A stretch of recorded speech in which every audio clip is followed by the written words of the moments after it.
Sizzling street-style spicy pork in 90 seconds or less. Start with garlic, smash it, slice it, and then dice it.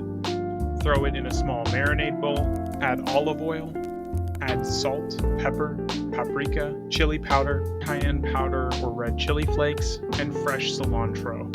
Mix thoroughly and then grab your meat.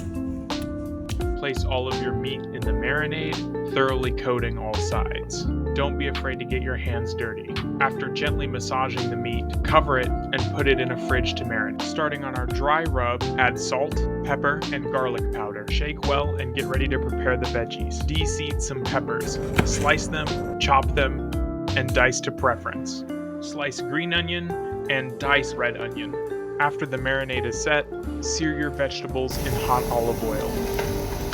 Throw the marinated pork in the pan and cook for about 4 minutes on each side. To make the guacamole, squeeze 1 whole avocado into a mixing bowl, a tablespoon of mayonnaise, some salt, pepper, a little garlic powder, paprika, green onion, and cilantro. Mix and prepare to plate. Use homemade corn chips, plate and style to your liking, garnish with cilantro, and enjoy.